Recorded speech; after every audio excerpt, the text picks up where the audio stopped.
Keahi from San Diego, good dear friend of mine. We've been through a lot, from back in the early 20s, before the liquor, before the legal liquor kind of age. Hey. Oh, boss, my goodness. From Vandenberg Air Force Base. He was in the military and decided to get out and venture and become an artist to present day. Now, Keahi, coming to mainland, obviously you talked about military, being a part of your life. Why did you join? Why did you join the military, bro? Yeah. To get off the rock? Yeah. Is that what it is? Yeah, pretty much. Well, you see, I left Hawaii, Oahu, Waianae. I was going to Waianae High School. I left my senior year. I left like halfway through my senior year. And so I actually did not walk with my class of 89 in Waianae.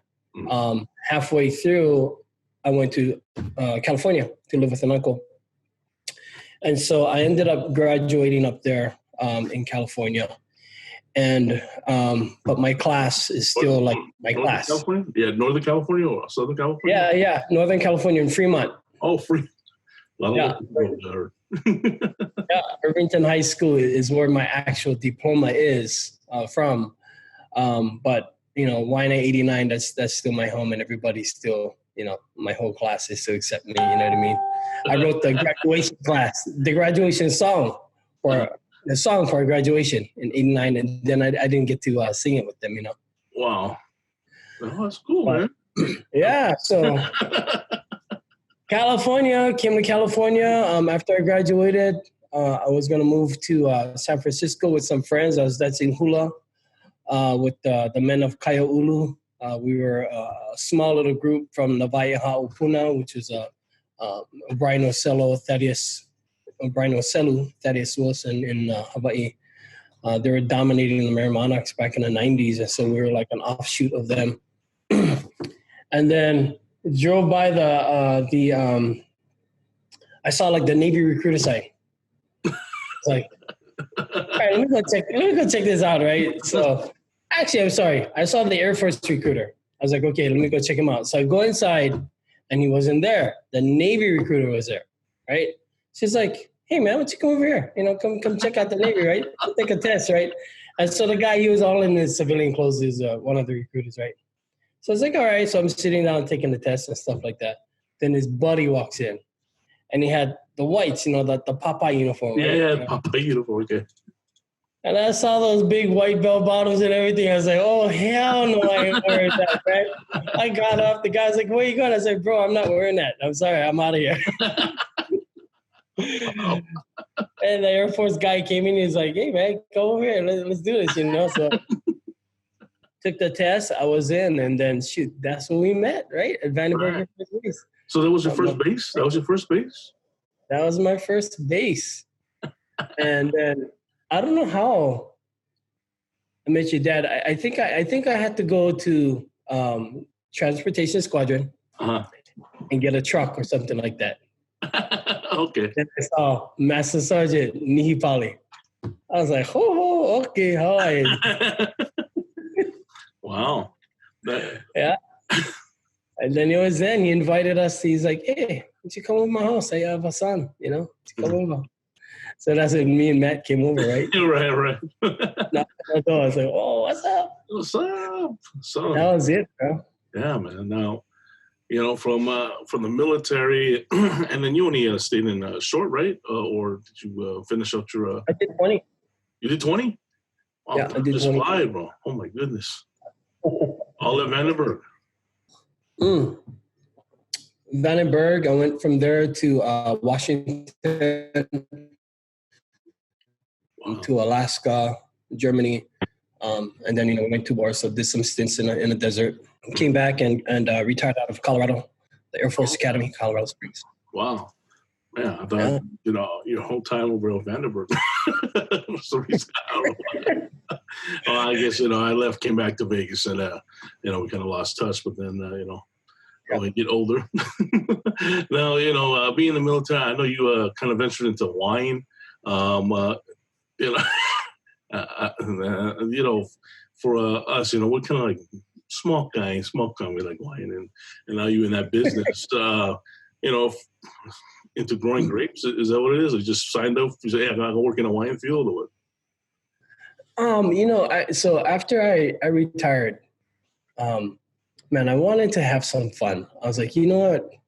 I lived by all these rules, did what the military did, right? I loved it, but I needed a break. I wanted to have some fun. I could have gone right back in as a civilian into a really nice position, make good money, but Right. I was like, I'm done. I'm tired. I'm done. I'm done with this. Right. So I went and I started bartending actually, and I ended up getting a job at the longest rated 5-star 5-diamond hotel in the world in Colorado Springs. They had like 55 years of 5-star 5-diamond rating. Wow. And it was there that I got into wine because I started serving wine. I was like, what is this stuff, right? Yeah. Hawaiians don't drink wine, you know what I mean? Right. Yeah. We drink what did we drink when it was on sale? Exactly.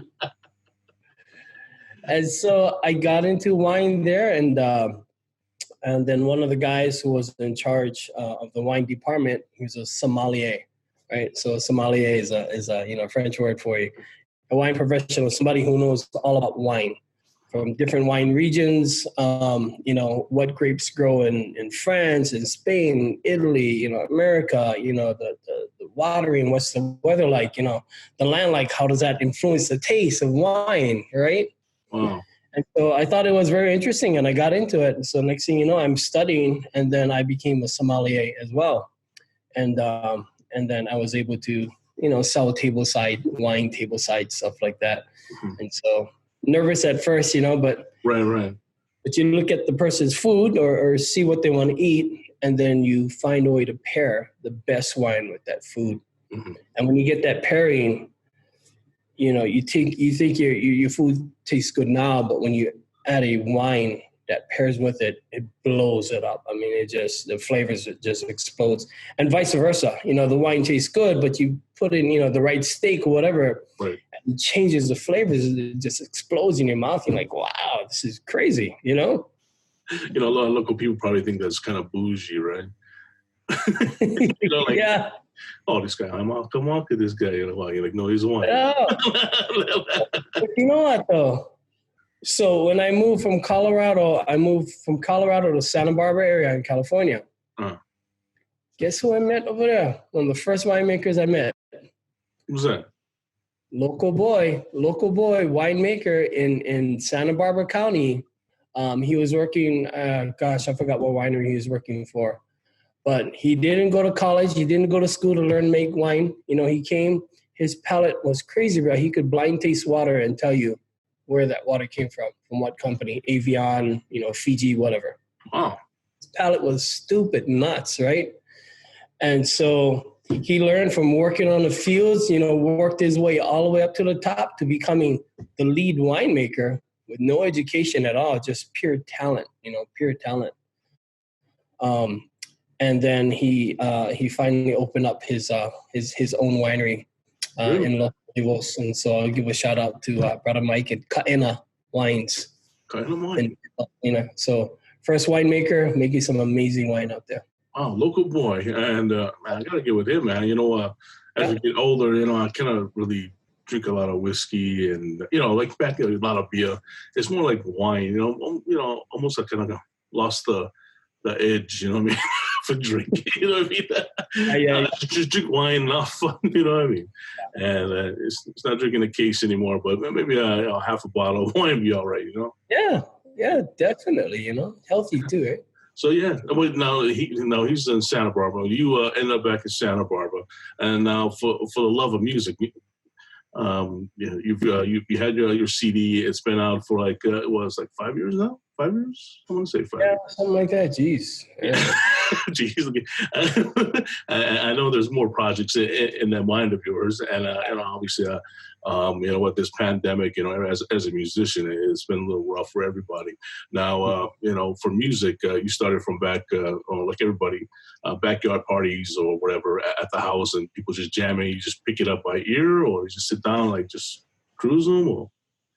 for music? Yeah, pretty much, right? So, I mean, from small kid time growing up, my grandmother and my grandfather were entertainers, right? They're singers, play music. And so I think I just got it from them. I got the bug from them. We go to luau's, right? And then all the kids, we say playing Chase Master, right? Chase, whatever. Yeah. And then I'd run past the stage and there'd be musicians there, playing, right? Mm. I'd stop and I'd look and I'd watch the fingers. The ukulele player, watch his fingers all the time, even the guitar. And then I'd remember it and I'd go home, pick up the ukulele, pick up the guitar, and I'd remember all the, And so that's kind of how I learned. I taught myself by just watching everybody's fingers, right? Watching the strumming, everything like that. And then, later on found out I kind of had a voice, right? I could sing. Right. Like, all right. More than words. More than words, man, yeah. Good old contemporary music. I mean, you fall in the footsteps of your parent or your relatives as entertainers. But now, for you, what inspired you? Was it them, or what kind of like old school Gabby, Pahinui? I don't know. A lot of people like rock. I know you like rock. I like classic rock as well. I mean, what got you into that? Like the music that you're in now. Well, you play everything, bro. You play everything, and that's awesome. You do a lot of weddings and stuff like that, and you more have to kind of cater into that.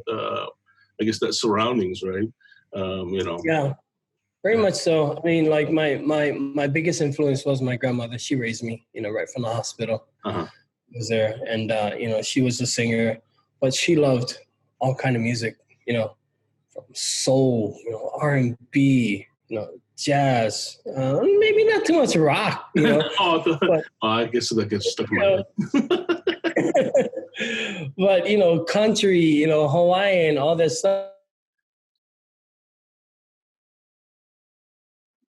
and all this stuff. So that was a big influence. And then when I came here to San Diego, and I moved to San Diego after I retired from the Air Force, I decided to go back to college. And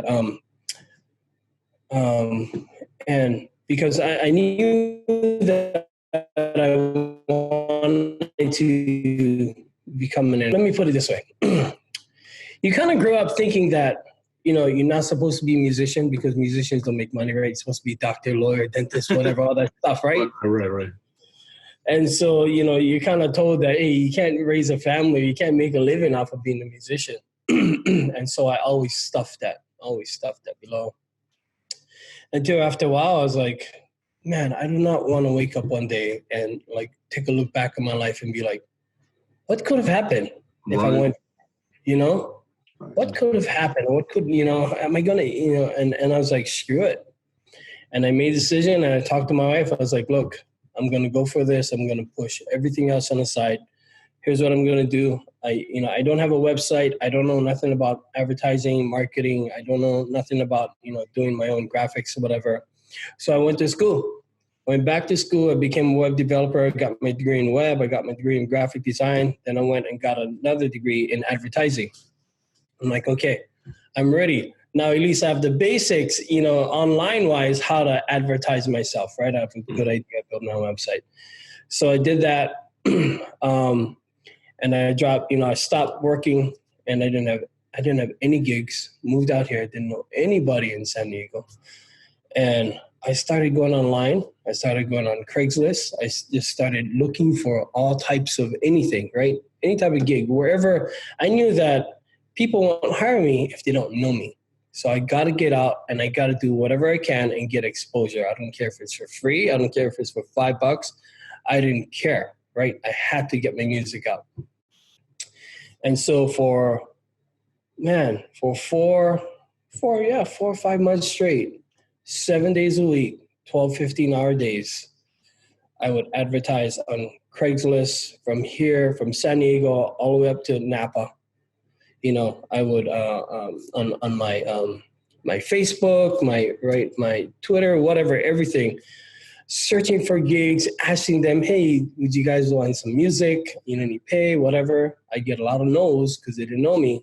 Right. Then I started getting some yeses. I was at farmers markets, bro, like 3-4 farmers markets every week performing, right? Putting on my cards, getting my music. Next thing you know, I went from 0 gigs, and then from 4 months, I got like 10 gigs. You know, the next month I was like, all right. Then, you know, the next month I think I got like 15 gigs. And then by like month 6 or 7, I was doing 20, 25 gigs a month, and I was turning down another 15 gigs because I couldn't physically be at 2 places at one time. And it went like that for like, you know, like my first 3 years after that. I mean, it's still like that, but I put in so much hard work every single day for 4 months straight, you know, and it finally paid off. And I would have some friends ask me, "Oh, how are you getting all these gigs?" Like, bro, you got to work for it. It ain't going to come for free. Yeah, it's not. Work for it, you know. You got to put in the work, man. It sucks. And I was looking at some of the other guys around here who I thought was my competition. And I'm like, well, what are they doing or what aren't they doing? And how can I do it better? And that's what I did. I knew they weren't working as hard as me. I was doing the work 20 times harder. Now, you know, with this, you know, the musician thing and, you know, gaining gigs and stuff like that, I've seen on your social media that you kind of, it took you to some travels, correct? You went to, was it Tahiti, or you were on a boat? Yeah. You were making things happen, you know? Yeah, definitely. We got to travel on the Royal Caribbean, right? We did twice a year.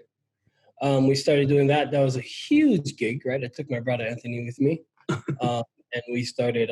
You know, it was so much fun. It was so much fun. It's like, wow, to have a ship pick you up, right? It's kind of like all that hard work kind of finally pays off, right? And and we're there's like about 5 bands or so on the ship, and we quickly became kind of the favorites. You know, our social media game was up. You know, I mean, we had the Aloha Spirit. We were the only Hawaiian band. Everybody else was different. So we had that Aloha thing going for us, right? We always hug, greet everybody, say hello, talk story, all this type of stuff. You know, get everybody involved in dancing, and then we just started getting comments flooding the captain. Like crazy, like, wow, who is these guys? These guys are great. And so they brought us back again. We were supposed to go again, but COVID happened. Right. And like you said, Tahiti, you know, going to Tahiti, that was an amazing experience, right? Right. Did you get a chance to like take the wife, or she had to kind of take care of the home front? Yeah, she just started a new job, so she couldn't go. Right. I'm sure it's a very you know, a life as a musician and traveling and stuff like that. You know, sometimes, hey, I gotta go work, even though it's in Tahiti. Right? It is, man. You know, I gotta say, this is one of the coolest jobs because, like, you know, I mean, when I go out and I do a party, from a wedding to a huge corporate event to a backyard party, somebody's birthday, we're out of food. You know? Yeah, but it's like you still slim though. I don't know what you doing. You're looking good, right? You could be on a kind of cover of GQ. You know what I mean? Okay, so hey, thanks, man. Let them know. Let's let them know. Send this video to them, please. Okay. Oh my goodness! Now, you know, you're getting engaged. You're traveling. Now you're back in San Diego. Obviously, this pandemic happened.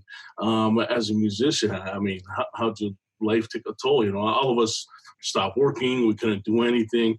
And you know, one thing about this pandemic, and I'll say I enjoyed it, but I enjoyed it was everybody coming out and literally video themselves in their home, you know, just kind of kapila, you know, playing music with other people, and just enjoying that. And you don't even have to leave your room. You know, you don't have to leave the comfort of your house to feel the aloha from, you know, so many artists. I mean, like yourself, and then you get, you know, you get brother Quentin, you know, doing his aloha. You know, it just.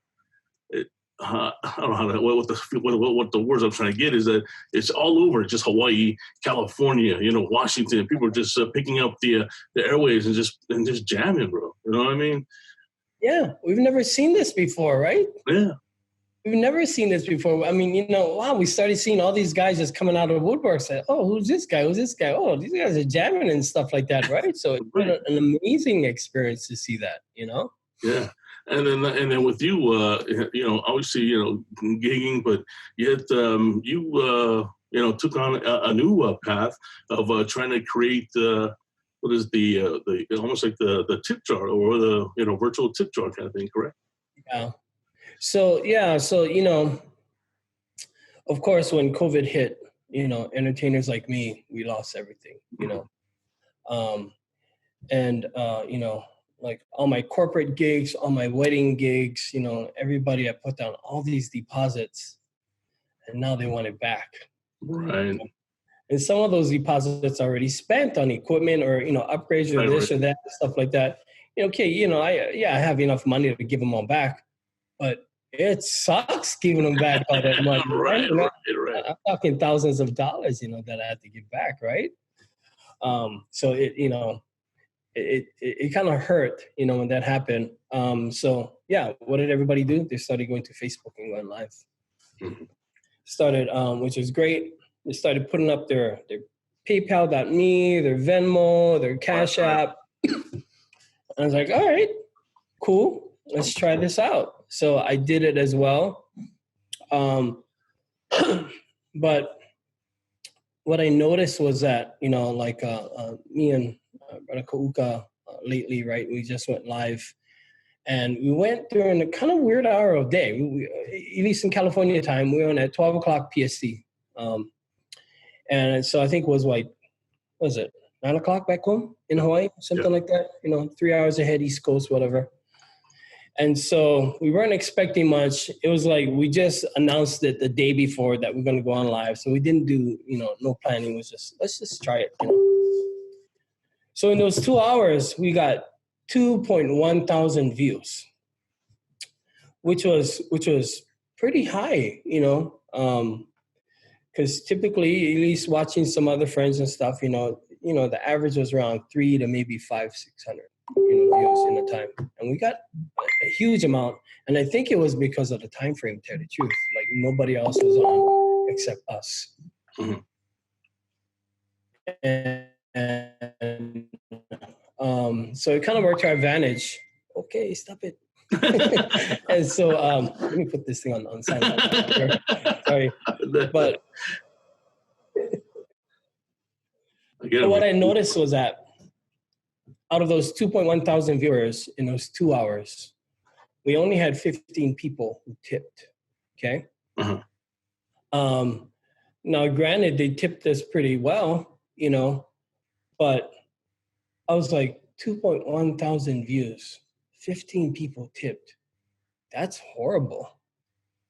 I mean, if we would have gotten at least $1 from each person, that would have been $2,000, right? Right. But 15 people, what is that? 0.00001%? I don't even know what the math is on that. And so, I noticed a lot of people that I knew, and I could see who tipped. And so I went back and asked those people that I knew, hey, why didn't you tip? Not because, why didn't you tip, man? But more like, I want to know, hey, was there a problem? Or, just trying to figure it out. How can I make it better so that you can tip or something? You know what I mean? And many of them said, I don't have Venmo. What is that?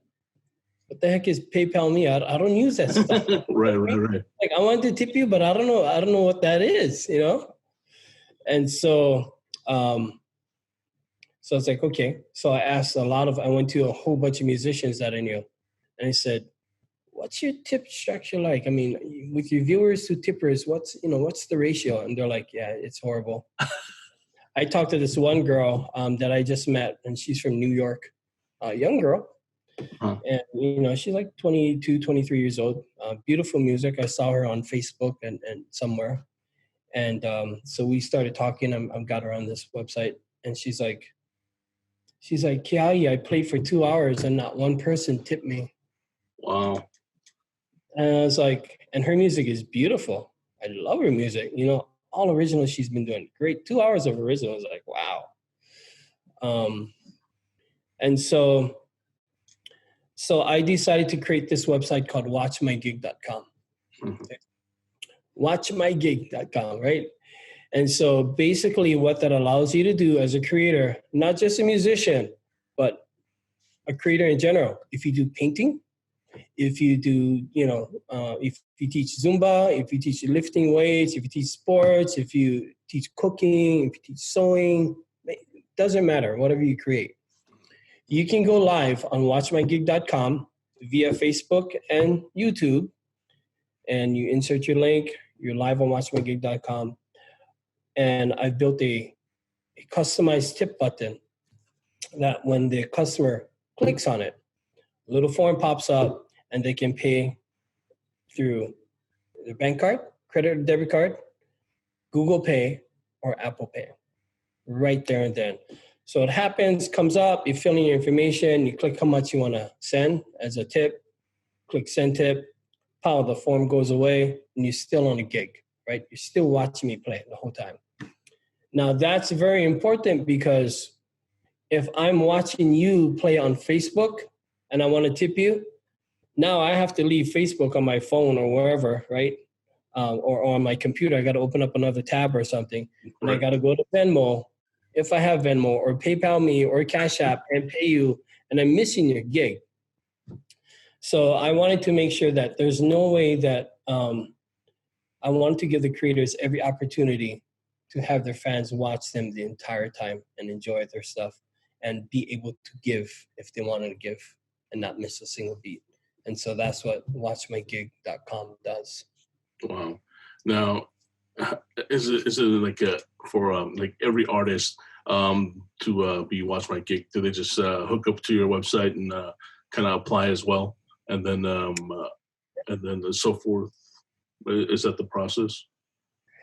Yeah, basically. So they go to watchmygig.com. There's a button on top that says register, and or become a creator. So they click on that and they fill out a small little short form to register, logs them into the back end, and now they start building their page. And building their page meaning you just type in what's the name of your page you want to be. For me, it would be Keahi Music. Mm-hmm.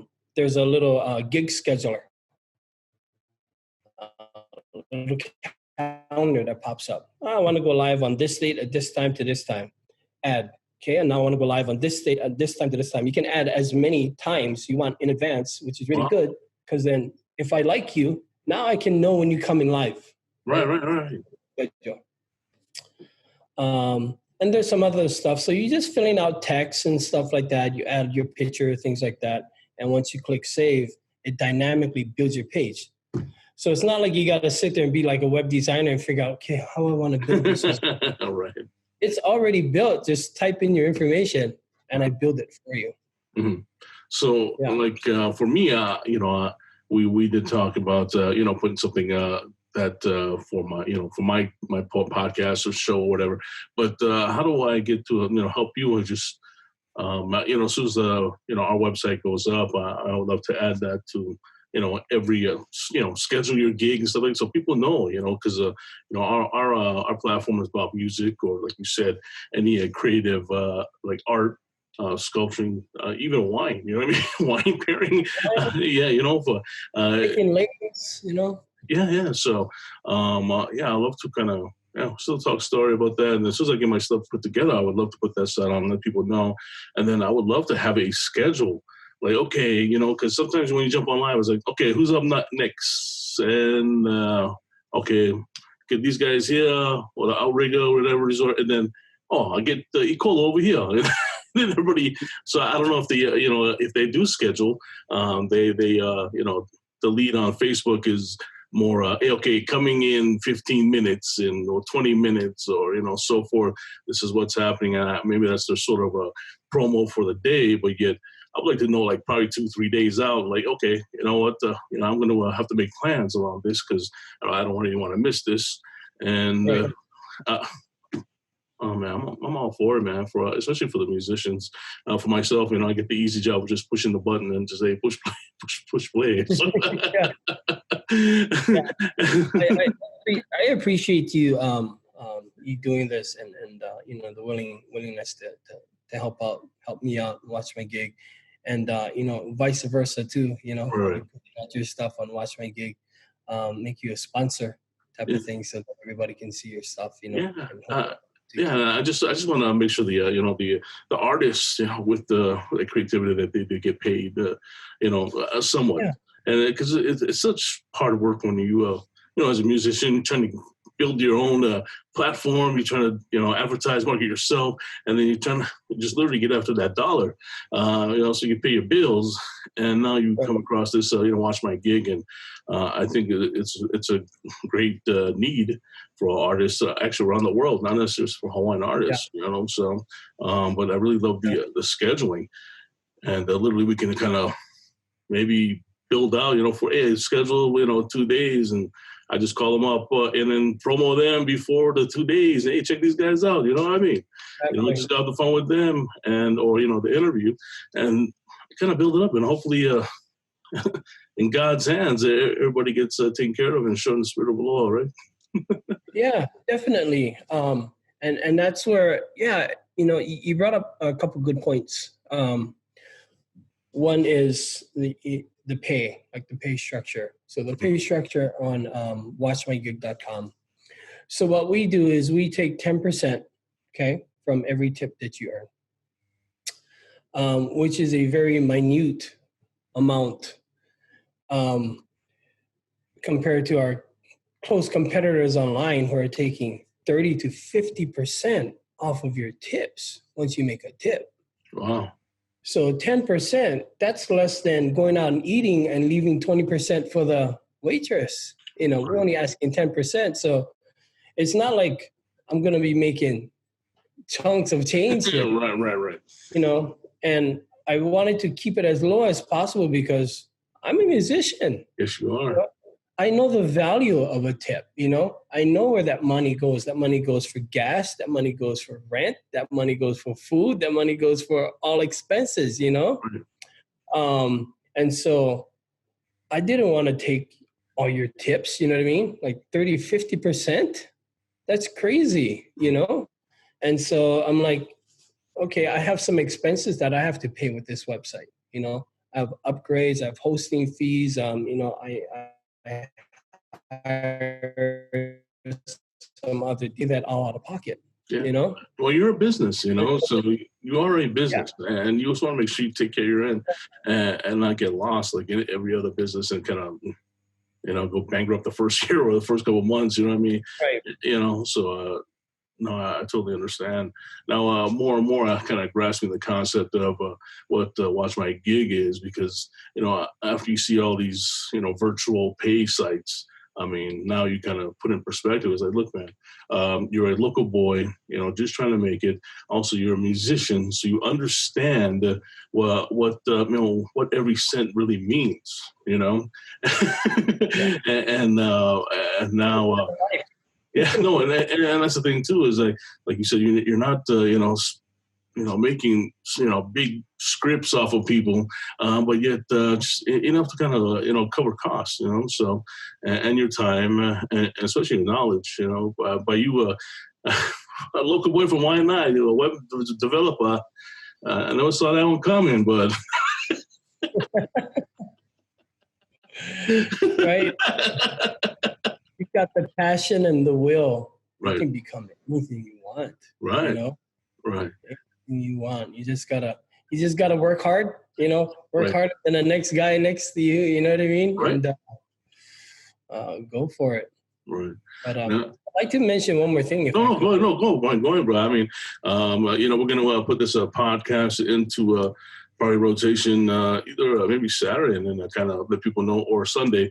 So, or we can just get scheduled with if you're gonna gig, put this probably out before you gig, so people can listen to you and then you gotta check out my gig. Oh, Tuesday or whatever, and then kind of work from there. I mean, I think we kind of stumbled onto something that anybody that kind of schedules entertainment or Watch My Gig. I think we can literally in hand is help people. Hopefully, they can kind of recoup some money after this pandemic. I mean, that's awesome. But no, go ahead. Yeah, I totally agree. Totally agree about that. The other thing that I was just going to mention is that in probably in about a couple months, I'm in a process of doing some upgrades on the website. But one of the other features that I'm going to add is the ability to have a private event, to host a private event on Watch My Gig. So right now you can go live and you just collect tips, right? But let's say you're an ukulele teacher, okay?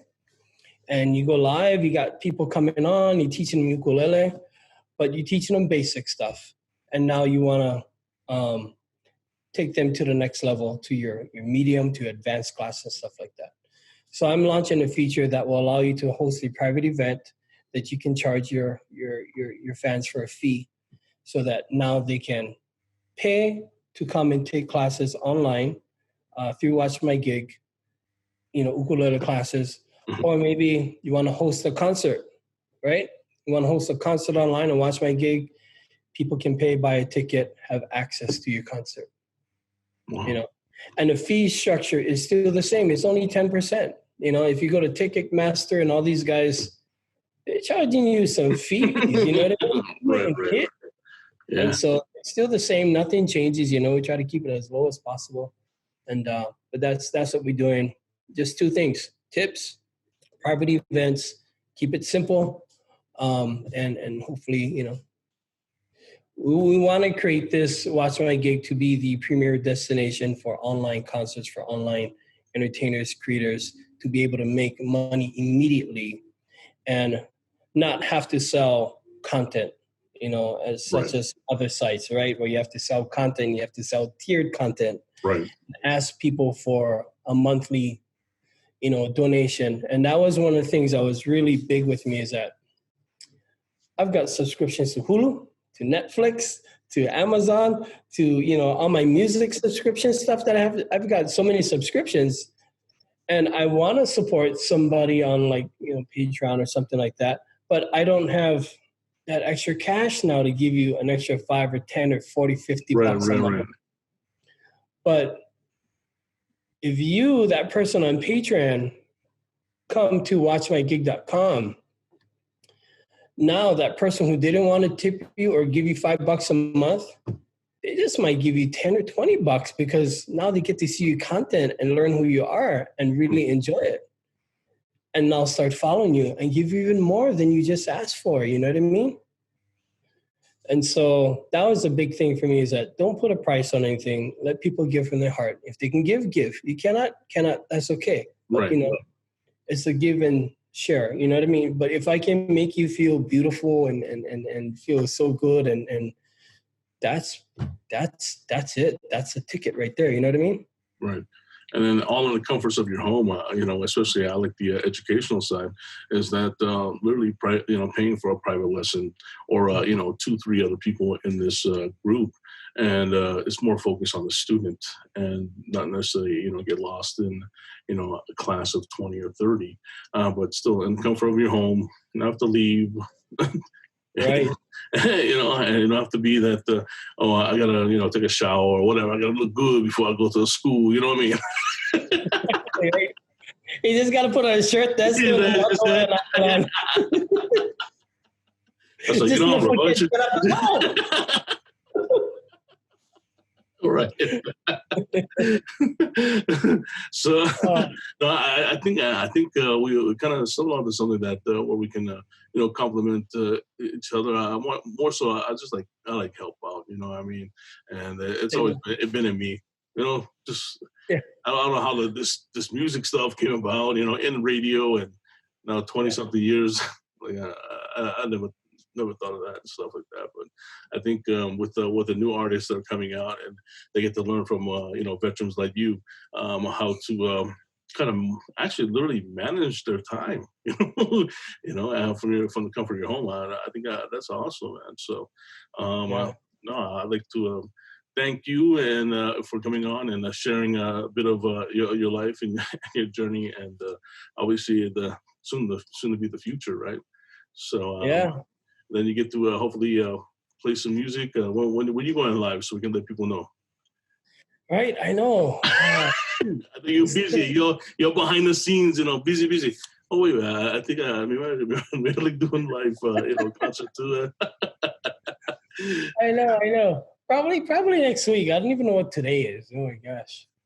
Thursday. Okay, today's Thursday because the wife's over there looking at me. Hey, it's Thursday. My day off. Okay. So probably next week. Maybe we might do something during the day again. Maybe 12 o'clock. We seem to get a lot of people, and then start pushing them out to watch my gig. I haven't done any big marketing thing. That's the thing right now so far. It's all just all word of mouth.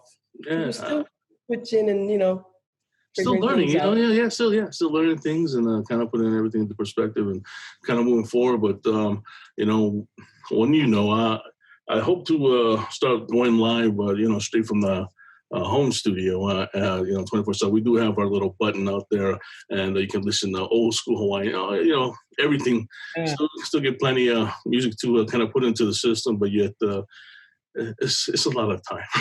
There's nothing going on but time. Yeah, and that's the thing too. I mean, and like I think we talked, and you had expressed that maybe you didn't feel comfortable with the tip button, right? At this moment. Well, no, and the thing is that when I saw all that stuff, with the what was it, the Venmo and the PayPal, and I always get shafted, but I always say Zillow, but it's not Zillow, right? Zillow's my kid's dad. It's not even Zillow. What is Zillow? It's some house thing. Oh, Zelle. Oh, okay, Zelle, not Zillow. Okay. I love my kids. They let you know where you at. But when I saw all these cash apps, sometimes through this pandemic, a lot of people can't, they're out of work. They're just trying to survive and trying to get through it. And now understanding more of a perspective, what you're doing and stuff. I think I'm really, I'm with it, man. Let's make things happen. Let's make some moves. Not necessarily for myself, but for what I do, I need musicians and artists. You know what I mean? And to kind of perpetuate share what they have. Their talent. And me, I just push play. You know what I mean? But I think you have a strong following. A very loyal following. And even if you didn't want to keep that money, you have the opportunity to give somebody that money who's been listening, who needs that money. And so that's how you can, think of it that way as well. Well, I think, more and more you're making me see the light of what things can, transpire in the next upcoming month or so, and to help, musicians, kind of direct people to where to go, especially with that scheduling. And then now, hey, you don't have to tip $10,000, but 1,000 is good. 10%.